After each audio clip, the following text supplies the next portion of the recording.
आज का सूत्र भी बड़ा बिल्कुल इस बात को ही रिफ्लेक्ट करता है। इवन दो राधा रमन जी की कृपा का मुझे पता है कब अनुभव होता है कि एवरी वीक मैं सूत्र सोचती हूँ और श्लोकास को तो लास्ट मिनट ही एक बार पढ़ने का अवसर मिलता है।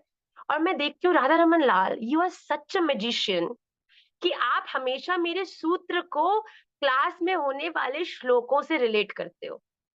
क्या हुआ एक बार एक लड़का अपनी क्लास का टॉपर था। वो बड़ा अपने जीवन में बड़ा मोटिवेटेड, बड़ा डिटरमिन्ड। उसने अपने पिताजी से बोला, उसका फाइनल एग्जामिनेशन था मास्टर्स का। उसने अपने पिताजी को बोला, पिताजी मैं अपने इस एग्जामिनेशन के बाद अगर मैं एक्सेल करूंगा, मैं चाहता हूँ आप मुझे एक बहुत बड़ी सी मर्सिडीज गाड़ी दे। अच्छे परिवार से थे। तो पिताजी ने बोला, बिल्कुल ठीक है, अगर तू क्लास में फर्स्ट आया तो मैं तुझे जो तू बोलेगा वो दूंगा। तो जैसे ही जैसे ही एग्जामिनेशन का रिजल्ट आया, उस लड़के ने फिर से एग्जामिनेशन में एक्सेल किया, टॉप किया। अब जैसे ही उसने टॉप किया, बड़ी एक्साइटेड, बड़ा मोटिवेटेड कि भैया आज तो मुझे क्या मिलने वाली है, मर्सिडीज कार मिलने वाली है, आज तो मेरा बड़ा आनंद होने वाला है। तो जैसे ही वो घर गया, तो उसके पिताजी ने एक छोटा सा कुछ रैप करके उसके लिए गिफ्ट तैयार रखा था। अब वो बड़ा एक्साइटेड कि हाँ, मैंने टॉप किया और पिताजी मुझे वो ही देंगे जो मैं चाहता हूँ उनसे, जो मैंने उनसे मांगा था। अब जैसे ही पिताजी ने उसको वो गिफ्ट दिया, उसने बड़े एक्साइटमेंट में उस गिफ्ट को खोला। टू हिज सरप्राइज, जैसे ही उसने गिफ्ट खोला, जैसे ही उसने गिफ्ट खोला, तो गिफ्ट खोलते ही उसकी बड़ी हाइट ऑफ डिसअपॉइंटमेंट हो गई। क्यों? क्योंकि उसने देखा कि उसके अंदर एक भगवत गीता थी। Oh my God! He was very, very sad कि यार मतलब मैंने माँगी मर्सिडीज़ गाड़ी और गिफ्ट मुझे मिल रहा है भगवत गीता। उसको बहुत गुस्सा आ गया। इससे पहले कि वो पिताजी कुछ बोलते, गीता जी को उठा के इधर रख दिया और बहुत ज़्यादा टैंट्रम्स थ्रो करके घर से 2 कपड़े बाँधकर निकल गया। इतनी मैंने मेहनत करी, इतना मैंने परिश्रम किया, ये समझते नहीं हैं, ये अपने आप को समझते क्या, हमेशा ऐसे करते हैं, मैंने एक ही चीज़ तो माँगी थी। बड़े सुने-सुने डायलॉग लग रहे हैं ना, ये तो मुझे समझते ही नहीं है, ये तो मुझे खुश देखने नहीं चाहते हैं, ये तो मैं कितना भी कर लूँ, कभी एप्रिशिएट ही नहीं करते। उस बालक ने भी इतना नेगेटिव बोलते हुए, वो अपने 2 जोड़ी कपड़े पैक करके वहाँ से निकल गया। गुस्सा उसको इतना आ गया, अपना फ़ोन भी तोड़ दिया, सिम भी बदल लिया और अब किसी जगह पे नौकरी करके अपने जीवन में परिश्रम करके आगे बढ़ने लगा। पिताजी से कोई संपर्क नहीं किया, पिताजी से कोई बात नहीं की, बड़ा गुस्सा उसको आया पिताजी के ऊपर। क्या हुआ? बहुत सारे वर्ष निकल गए। कुछ 10-12 वर्ष बाद जब उसने ऑफिस में काम कर करके इतनी मेहनत करके जब वो प्रोग्रेसिव हो गया, तब क्या हुआ? उसने अपनी वो मनपसंद की गाड़ी जो पिताजी से माँगी थी, वो खरीद ली। आज उसको बड़ा प्राइड फील हुआ कि हाँ, पिताजी ने नहीं दी तो क्या हो गया, आज मैंने अपनी खुद की सामर्थ्य से खरीद ली। आज ज़रा फ़ोन करके बताता तो हूँ उस पिताजी को मेरे कि मैंने आज खरीद ली। जैसे ही उसने अपने पिताजी के नंबर पर फ़ोन किया, तो फ़ोन किसी और व्यक्ति ने उठाया और जैसे ही उठाया तो उस व्यक्ति ने बोला, "अरे अरे बाबा, मैं काका बोल रहा हूँ।" तो जो पिताजी की सेवा में काका जी रहते थे, उन्होंने फ़ोन उठाया और उन्होंने कहा कि, "अरे! आप कहाँ चले गए थे? आपको याद करते-करते 1 हफ्ता पहले ही आपके पिताजी का शरीर शांत हो गया, वो मर गए।" अब उस लड़के को बड़ी ग्लानि हुई, अरे मैंने ऐसा कैसे कर दिया, इतना खुददार मैं कैसे हो गया?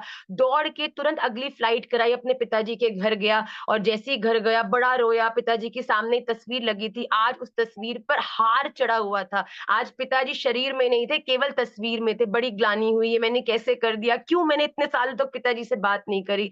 तब तुरंत उसकी नज़र एक पिताजी की फोटो के पास ही रखी, अभी तक भी वो फटा हुआ लिफाफा और उसके भीतर रखी गीता जी का दर्शन उसको हुआ।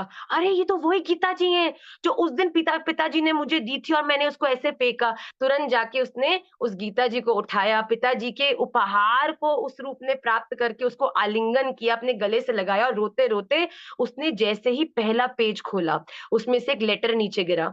और लेटर खोल के जब पढ़ने लगा तो उसमें लिखा था कि बेटा, मैं तेरी हर इच्छा पूर्ण करूं ऐसा मैं पूरा प्रयास करता हूं। मैंने तेरी मटेरियल डिजायर को तो पूरा किया ही, पर मैं चाहता हूं कि आगे आने वाले जीवन के लिए भी तू तैयार हो, इसीलिए तुझे स्पिरिचुअली एम्पावर करने के लिए ये गीता जी तोहफे में दे रहा हूं। उसने जैसे ही ये पढ़ा उसकी आँखें आँसुओं से भर गई और तुरंत उस भगवत गीता के आखिरी में पेज से एक और एनवेलप नीचे गिरा, क्योंकि जब बुक ऐसे पड़ी तो नीचे गिरा और नीचे गिरा तो एनवेलप खोला तो उसमें उसी मर्सिडीज़ की चाबी रखी थी। वो बच्चा इतना दुखी हो गया, अरे पिताजी ने तो मेरी बात मानी थी, पर जिस तरीके से मैं गाड़ी का उपहार एक्सपेक्ट कर रहा था वैसा नहीं था, तो जीवन ही खराब हो गया, जीवन ही पूरा उलट-पुलट हो गया। इस ग्लानि के साथ आजीवन उसने अपने आप को गुज़ारा और हर क्षण अपने आप को कोसता कि क्यों उस दिन मैंने धैर्यता से उस लेटर को, उस ग्रंथ को, उसके भीतर लिखे भाव को नहीं पढ़ा। देखिए, छोटी-सी सूत्र है, मॉरल स्टोरी है, पर हमारे जीवन में कितनी बड़ी बात सिखाती है कि भैया राधा रमण लाल भी हम सबसे बहुत ज़्यादा प्यार करते हैं।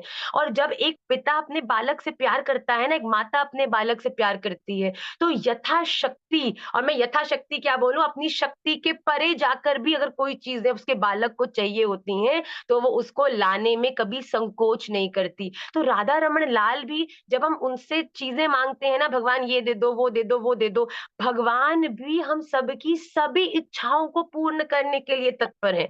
भगवान ने कहा ना, चाहे तुम आर्त हो, अर्थार्थी हो, जिज्ञासु हो या प्रेमी हो, तुम किसी भी रूप में मेरे पास आओगे तो मैं तुम्हारी हर एक रुचि का ध्यान रखूँगा, तुम्हारा बड़े प्रेम से ध्यान रखूँगा।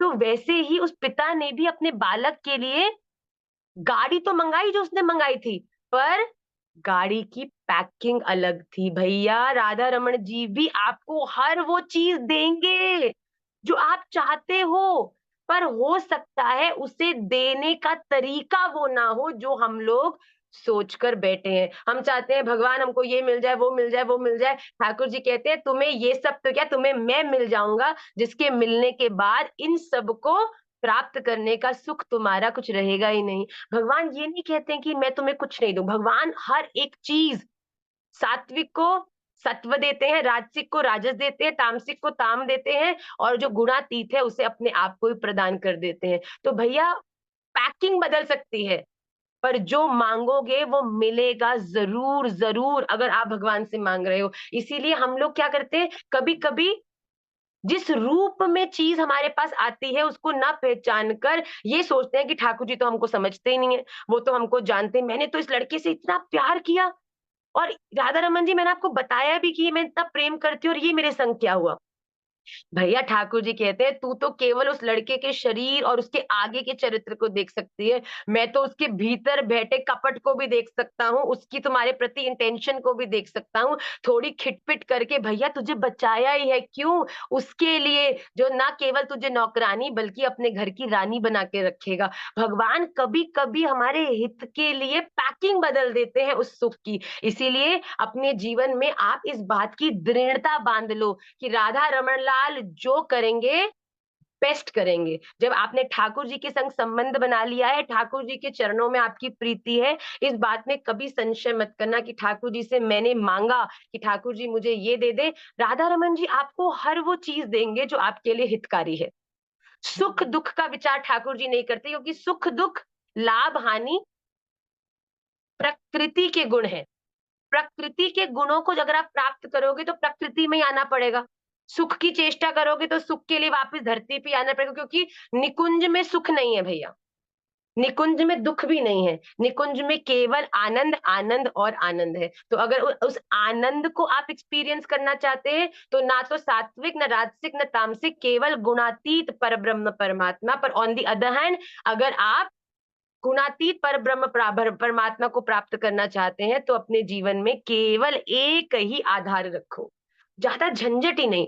चाची को चाची मत मानो, नानी को नानी मत मानो, ताई को ताई मत मानो, सभी को श्री राधा रमन लाल के द्वारा भेजे हुए सेवा करने के पात्र समझ के जीवन में आगे बढ़ते चलो। ऐसे ही भगवान आपके हित का विचार करते हुए ऐसे ऐसे आपकी गति करेंगे कि ब्रह्मार्पणम ब्रह्म ब्रह्माग्नौ ब्रह्मणाहुतम ब्रह्मैव तेन गंतव्यम ब्रह्म कर्म समाधिना। एक समय ऐसे आएगा कि भगवान आपके होंगे और आप भगवान के। आप देखोगे कभी-कभी भगवान इतनी जल्दी-जल्दी आपकी बातें सुनेंगे ना, क्योंकि वो संबंध अब थोड़ा-सा प्रगाढ़ हो गया है। संबंध अब थोड़ा-सा और स्ट्रॉन्ग हो गया है। तो अपने जीवन में उस संबंध को और प्रगाढ़ करते जाओ। अपने जीवन की जो प्रेम है या अपने जीवन का जो आश्रय है वो ठाकुर जी को बनाते आगे बढ़ते जाओ। निश्चित रूप से आप जो माँगोगे अगर वो आपके लिए हितकारी होगा तो ठाकुर जी आपको अवश्य प्रदान करेंगे। इस नोट के संग आज की क्लास को तो हम विश्राम करेंगे।